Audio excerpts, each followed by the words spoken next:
Hi friends, mushroom biryani ఎలా చేయాలో చూపిస్తాను.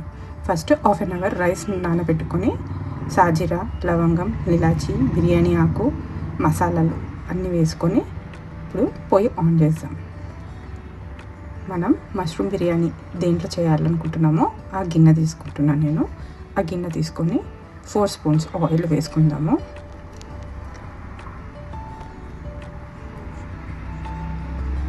మీరు కావాలంటే ఇక్కడ మీరు నెయ్యి కూడా వేసుకోవచ్చు.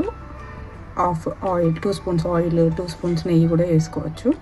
నేను మాత్రం ఆయిల్ వేస్తున్నాను. బిర్యానీ ఆకు,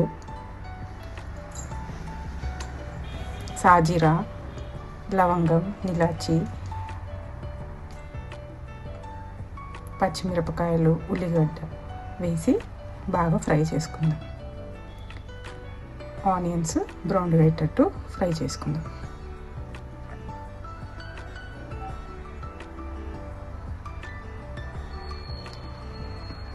ఆనియన్స్ బ్రౌన్ అయినాయి కదా, ఇప్పుడు అల్లం వెల్లిగడ్డ పేస్ట్ వేసుకొని ఒకసారి కలుపుకుందాం పచ్చివాసన పోయే వరకు. కరివేపాకు, కొత్తిమీర, పుదీనా బాగా కడిగేసుకొని వేసుకుంటున్నాను. అది కూడా ఆయిల్లో ఫ్రై అయ్యేటట్టు చూసుకుందాం.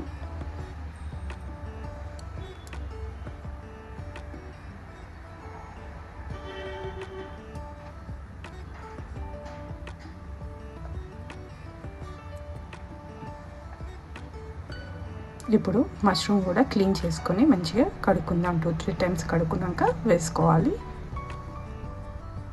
వేసుకొని కొంచెం బాగా కలిపేసుకొని పొయ్యి ఆఫ్ చేసేసేయాలి. ఇంకా పసుపు, కారం,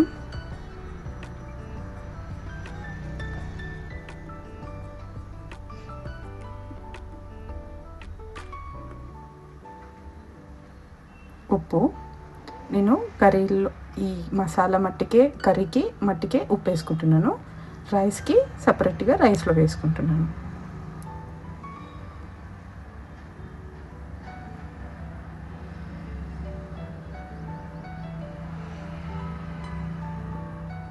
ధనియాల పౌడర్, జీలకర్ర పౌడర్ 2 వేసుకుందాము.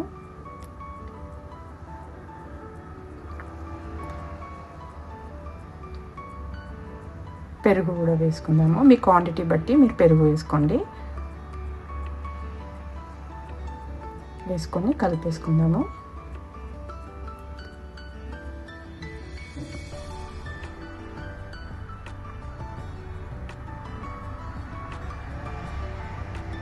ఇప్పుడు రైస్ కూడా ఉడికింది.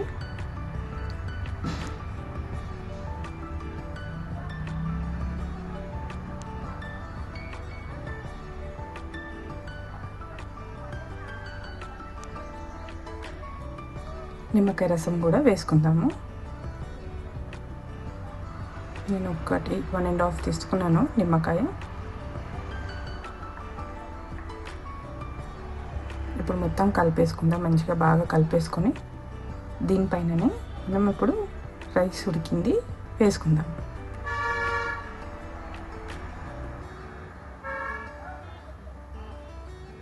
మొత్తం రైస్ వేసేసుకొని పైనుంచి నెయ్యి వేసుకుందాం. మీ దగ్గర బ్రౌన్ ఆనియన్స్ ఉంటే వేసుకోండి. మూత పెట్టేసాము. ఉల్టా పెడుతున్నాను. కరెక్ట్గా సరిపోయేటట్టు మూత ఉండాలి. పెంక పెట్టుకొని ఇప్పుడు పైన బరువు పెట్టుకోవాలి. 10 మినిట్స్ పెద్ద ఫ్లేమ్లో, చిన్న ఫ్లేమ్ మీదేమో 15 మినిట్స్ పెట్టుకొని అయినాక ఇప్పుడు మూత తీసి చూస్తున్నాను కదా, ఇంకో ఇలా అవుతుంది. మష్రూమ్ బిర్యానీ సర్వ్ చేసుకున్నాను. Mushroom biryani ready.